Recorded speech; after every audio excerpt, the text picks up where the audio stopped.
네, 국제무역의 이해 제2주차 강의 글로벌 무역이론에서 이번 시간에는 근대적 무역이론에 대해서 공부하겠습니다. 지난 시간에는 이 국제무역 이론이란 게 무엇인가 하는 거와 그리고 첫 번째로 고전적 무역이론에 대해서 공부를 했었죠. 그래서 아담 스미스, 리카르도 그리고 존 스튜어트 밀이 주창한 그런 그 노동력이 얼마나 투입되느냐 하는 그런 걸 기준으로 해서 구성했던 그런 그 고전적인 무역 이론에 대해서 이제 얘기를 하면서 이런 얘기 했었죠. 여러 가지로 그 가정이 굉장히 좀 뭐라고 해야 되나요? 좀 단순하다. 아니면 조금 뭐 한 말로 좀 너무 조잡하다 할까요? 뭐 그런 거기 때문에 이제 실제 무역이 특히 오늘날의 그 무역 현상과 비교해 보면 많은 점들이 비판받을 수밖에 없다라는 그런 얘기를 했었습니다. 자, 이 시간에는 이제 근대적 무역이론을 공부하게 될 건데요.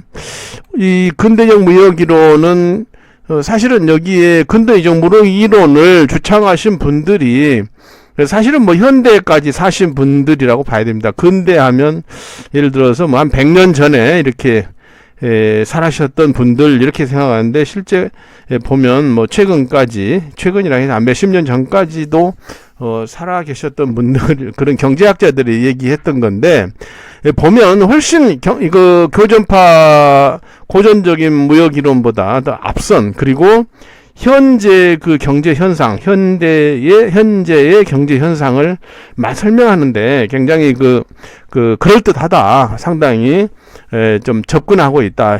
경제 현상을 그렇게 경제 현상을 제대로 설명하는 부분이 많다라고 그렇게 생각이 됩니다. 그래서 근대적 무역 이론이 나타나게 된 배경은 방금 얘기한 대로 그 고전파 무역 이론에 대한 비판에서 출발한 것이고, 그 고전파 이제 이론과 달리 한 국가 내에서 노동 생산성은 동일하지만 각국의 노동 생산성은 서로 다르다.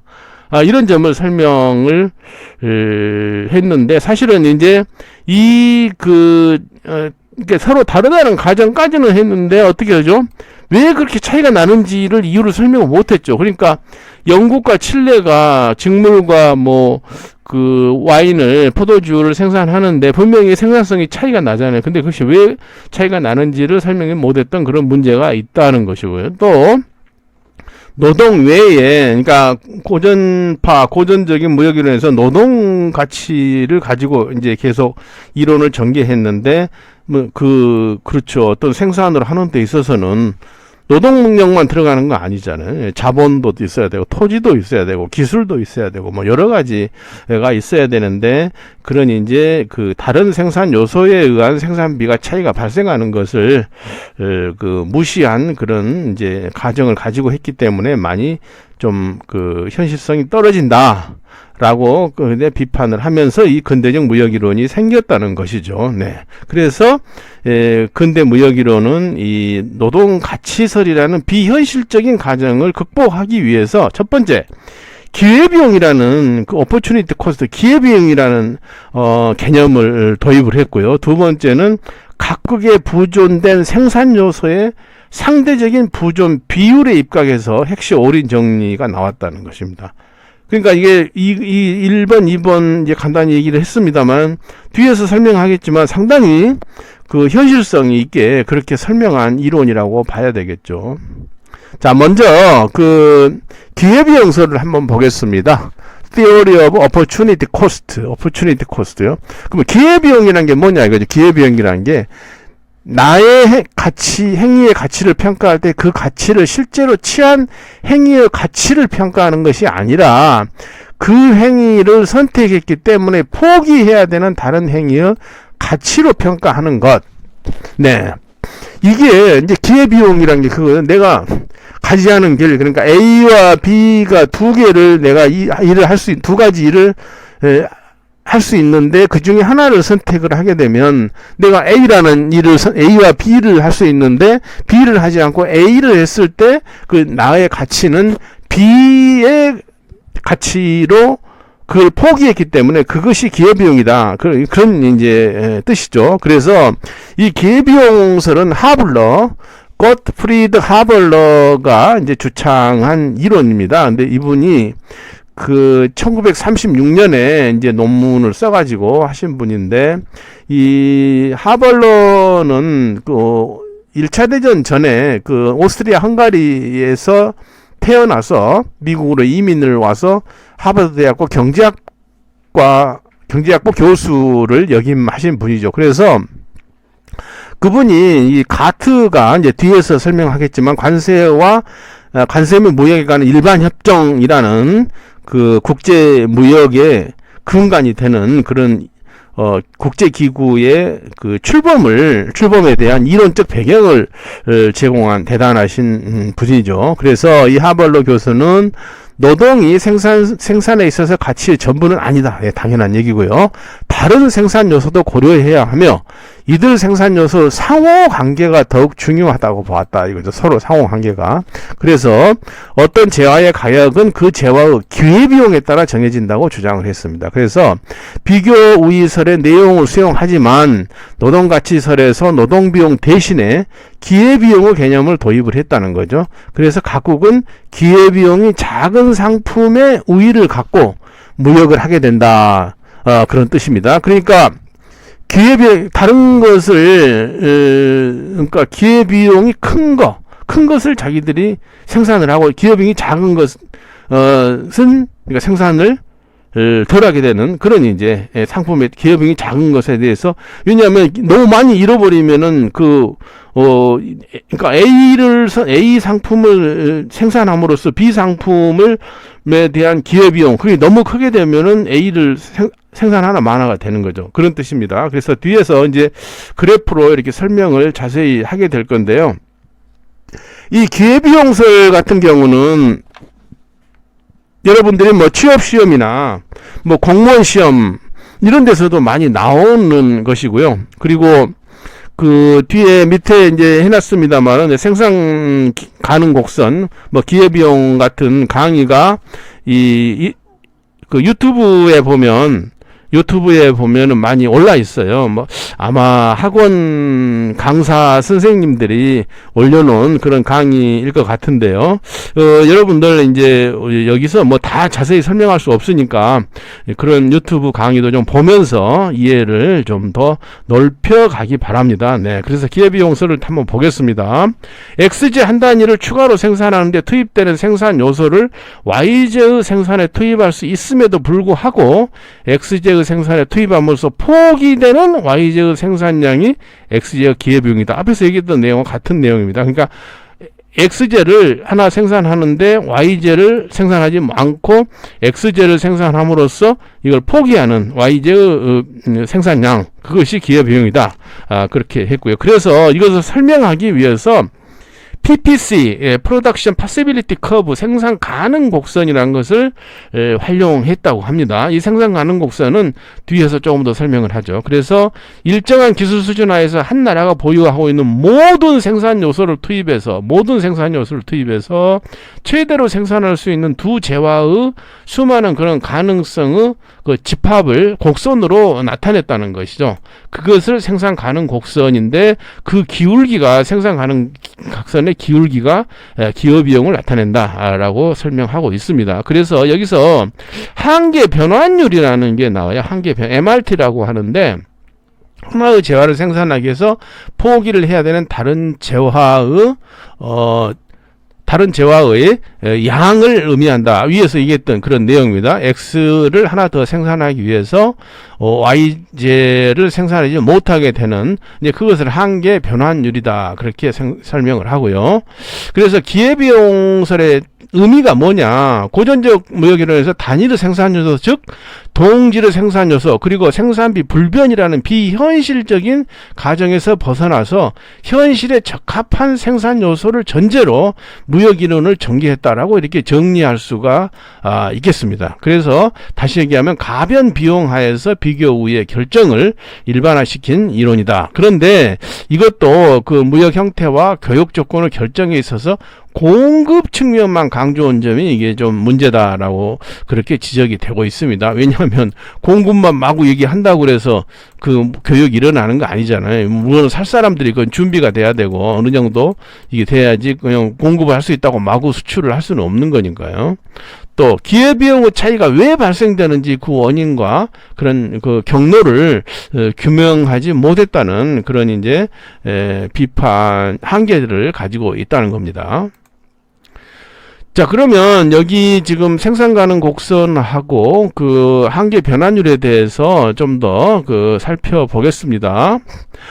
그 어떤 나라에서 X제와 Y제를 생산하고 할 때 그 나라가 가지고 있는 모든 생산 요소를 다 동원해서 생산을 한다고 할 때 이런 곡선이 그려진다는 겁니다. 그래서 가장 효율적으로 생산을 해 나갈 때 이런 이제 X제와 Y제의 조합을 이렇게 해보면 이런 생산 가능 곡선이 나온다는 것이고요. 만약에 생산 가능 곡선을 벗어난 지점, 이 지점에서는 어떻게 하죠?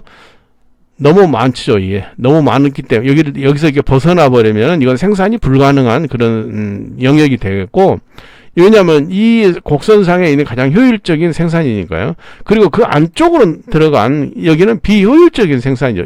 이건 어떨 때 이런 일이 발생하냐면, 노사분규가 나가지고 사람들이 가서 직장에 가서 있긴 있는데 평소에는 10개 생산하다가 태업을 해서 8개밖에 생산 안 한다. 그러면은 이제 이 비의 영역에 해당이 되겠죠. 이제 한계 이 생산 가능 곡선에 의해서 어떤 이제 한 국가가 어떤 의사결정을 내릴 것이냐, 그런 것들을 설명하는 것이 이 오른쪽에 한계 변환율, 그러니까 한계 변환율에 의해서 어떻게 변화하느냐, 어떤 X제와 Y제를 생산하는 데 있어서 어떤 의사결정을 해야 되느냐, 한 국가가 얼마나 생산을 해야 되느냐 하는 것들을 설명하기 위한 그래프가 오른쪽에 있는 것입니다.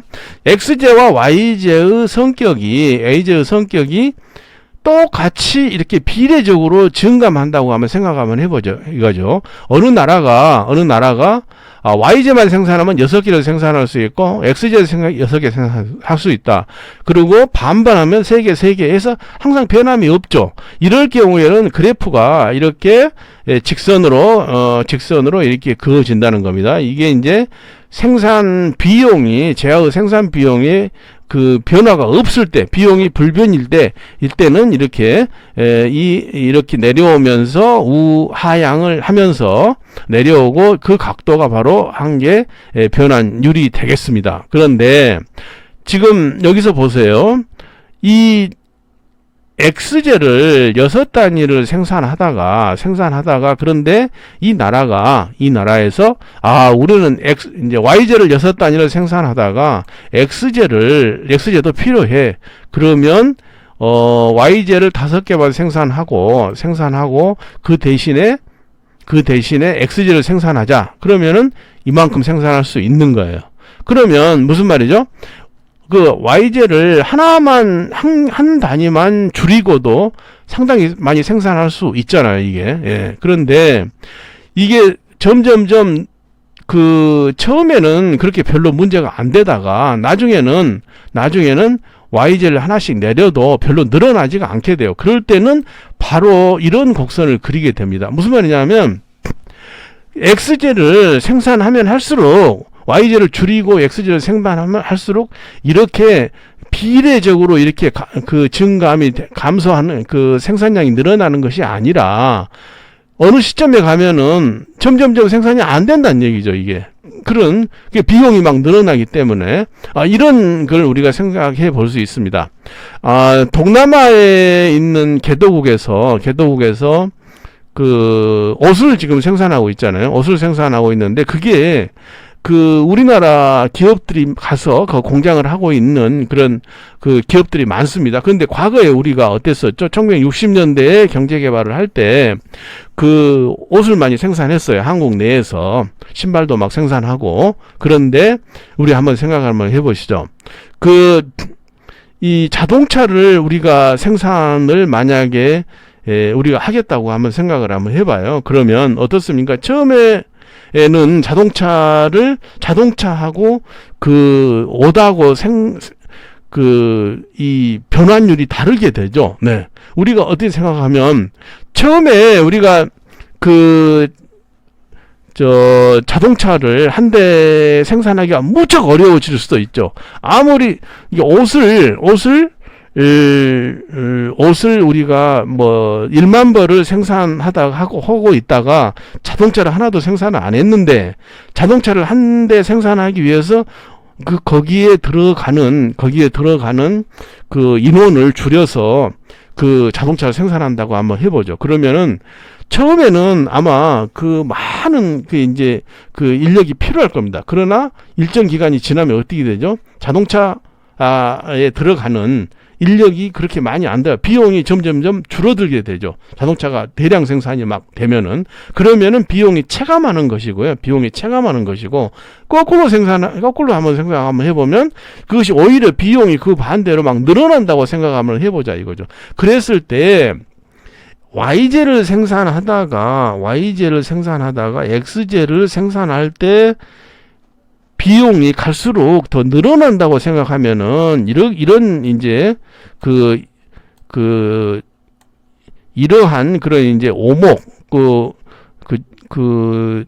축에 대해서 이제 오목한 그런 커브가 되는 거고요. 그 반대로 비용이 줄어들게 되면은 점점점 이렇게 볼록한 그래프가 되게 된다. 그렇게 이제 분석할 수가 있습니다. 그러면 우리가 한번 이런 생각을 한번 해보죠.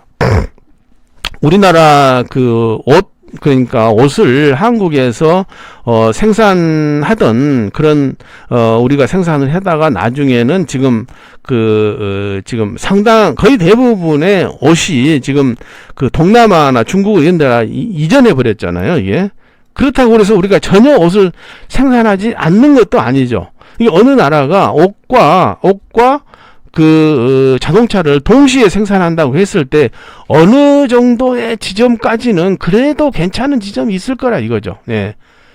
그러다가 옷을 생산 안 해버리면 안 되니까. 그래서 그 점이 바로 어떤 최적화되는 균형점이라는 겁니다. 그래서 그것에 그 지점에 어떤 이걸 이제 기울기를 냈을 때 이것이 한계 변환율이 되는 거예요. 그러니까는 그 나라가 어떤 나라가 두 가지의 어떤 생산품을 생산하고 있을 때 그것을 최적으로 생산할 수 있는 그러니까 상품의 제품의 성격에 따라서 또 그 제품에 투여되는 어떤 생산 요소에 따라서 가장 적절한 지점에서 생산을 해주게 하는 그 점이 바로 그 점의 기울기가 한계 변환율이다. 그렇게 설명해 볼 수가 있겠습니다. 네.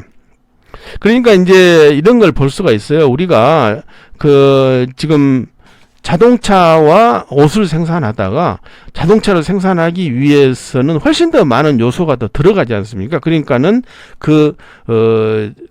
이제 옷을 최저로 줄이고 우리는 자동차 생산에 지금 주력을 하고 있죠. 그러나 이제 우리가 자동차와 스마트폰을 한번 생각을 한번 해보죠. 그러면 스마트폰을 생산하고 스마트폰을 생산하기 위해서 우리가 자동차를 줄인 게 아니거든요. 스마트폰도 늘어나고 자동차도 같이 늘어났죠. 왜? 자동차를 생산하다가 스마트폰을 생산한다고 그래서 거기에 무슨 노동력이 많이 들어가거나 비용이 막 더 들어가는 건 아니란 말입니다. 그러니까 어떻게 되겠습니까? 오히려 더 좋죠. 그러니까 둘 다 생산을 지금 우리가 하고 있는 그런 원리라고 그렇게 여기서 설명할 수가 있겠습니다. 그러니까 이 생산 가능 곡선과 한계 변환율 이것만 봐도 이 이론이 상당히 현대적인 그런 국가 경제를 설명하는데도 상당히 유효하다 그렇게 볼 수가 있겠습니다. 그 다음에는 이제 핵시 올인 정리죠. 이거 이제 앞에서 얘기했다시피 생산 요소 부존량 차이 때문에 생산비 차이가 발생한다라는 것을 이론화시킨 것입니다. 그래서 핵시 올인 정리는 이건 수시로 이제 여러 그 취직 시험에서 많이 나옵니다. 그래서 여러분들이 좀 자세히 공부하고 싶으면 좀 더 깊이 있게 거시경제론이나 국제경제학을 좀 공부를 해야 될 겁니다. 그래서 핵심 오른쪽에 간단하게 좀 보죠. 그래서 두 가지 어떤 명제가 있어요. 하나는 무역 당사자 간의 생산 요소와 부존량의 차이가 있고 생산물마다 요소 집약도가 다르기 때문에 비교 생산비 차이가 발생해서 무역이 발생한다. 네, 너무나 정확한 얘기 아닙니까? 왜?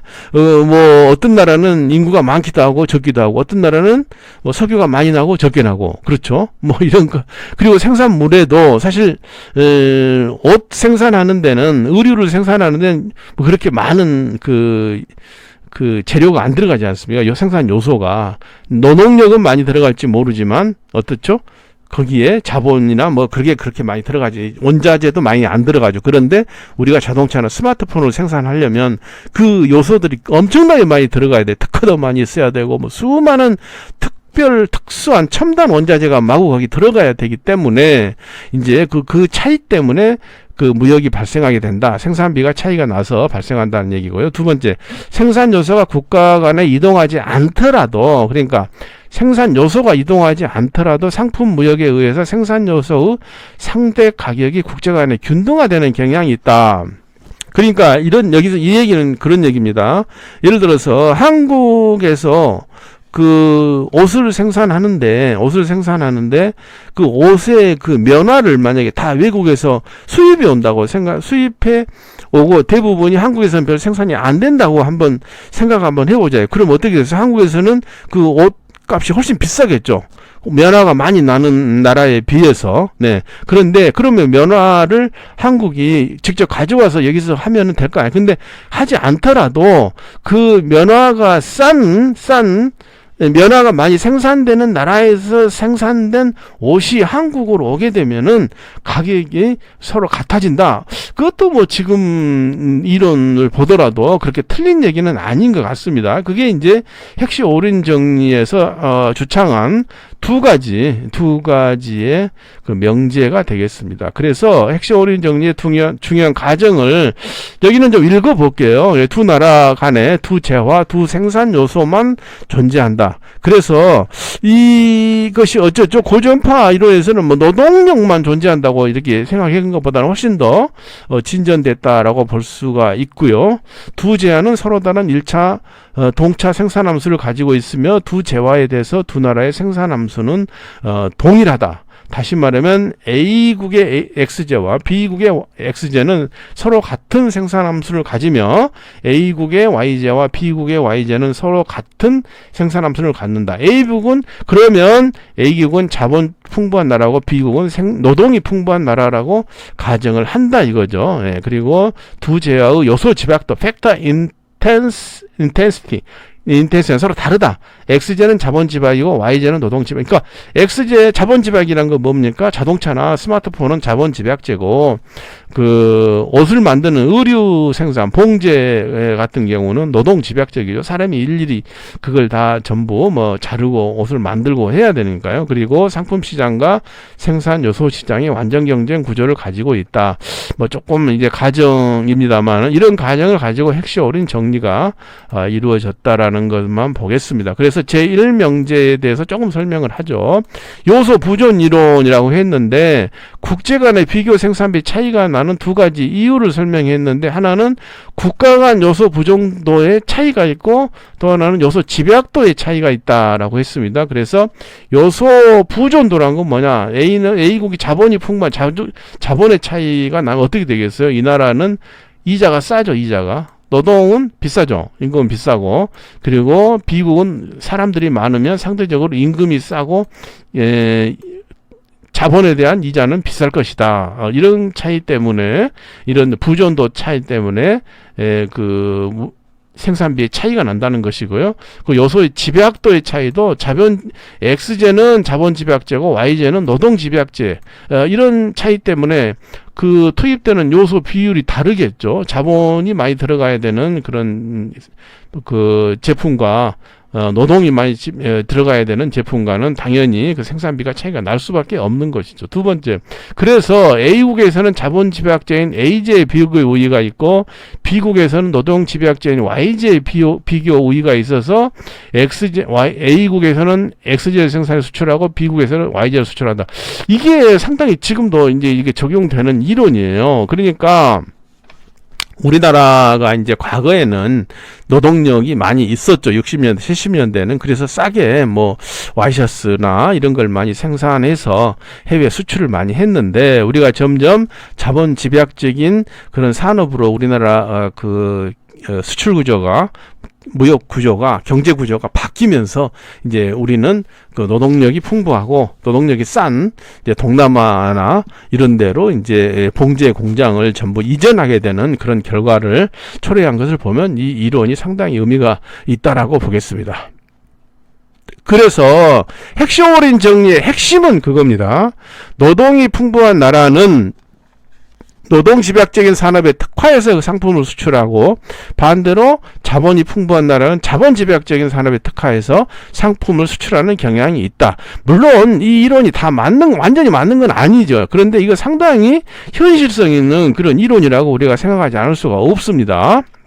두 번째, 요소가격 균등화 이론. 네, 그것은 뭐냐면 무역이 개시되면 생산요소 국제 이동이 없더라도 교역 당사국 간의 생산 요소 가격은 자유무역을 통하여 결국은 균등화된다라고 했는데 이걸 이제 뭐 핵시올인 사무엘슨 정리라고 한다고 그러네. 사무엘슨이 완성했다 해가지고 이거 이제 여기 지금 표로 좀 복잡하게 나와 있습니다만은 이런 겁니다. 이제 A국에서 이자율이 싼 A국에서 자본 집약제에 특화해가지고 X제를 많이 생산하면 어떻게 되겠어요? 자본 수요가 늘어나겠죠. 그러면 이자가 올라간다.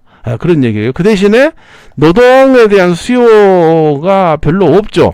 그러면 임금이 떨어지게 된다. 그런 얘기고요. 그리고 B국에서는 노동이 풍부하니까 노동 집약적인 상품을 막 특화하면 어떻게 돼요? 노동에 대한 수요가 늘어나서 임금이 올라간다. 그리고 자본의 대한 수요는 없으니까 이자율이 내려갈 것이다. 이런 건데, 어떻게 보면 이제 상당히 일리가 있는 얘기인 것은 사실이에요, 이게. 현재도 뭐 적용되는 건데요. 그런데 많은 또 문제점이 있는 그런 걸로, 보입니다. 왜냐하면 우리가 이제 보면 자본 수요가 많다고 그래서 이자가 올라가는 거 아니잖아요. 거꾸로 될 수도 있습니다. 네. 노동 수요가 또 많다고 해서 반드시 임금이 또 올라가는 건 말은 아니죠. 물론 개도국에 처음에 아주 못 사는 나라에서 이제 뭐 봉제 공장도 들어오고 새로운 무슨 여러 가지 이제 제조 공장이 들어오게 된 임금이 상승하는 그런 것은 또 맞는데 자본에 대한 수요가 없다고 해서 이자가 그것도 좀 맞지 않는 것 같습니다. 네. 어쨌든 이런 이제 요소 가격 균등화 이론이라는 것을 제2명제로 제시했다는 건 상당히 정말 천재적인 그런 생각이라고 볼 수가 있겠죠.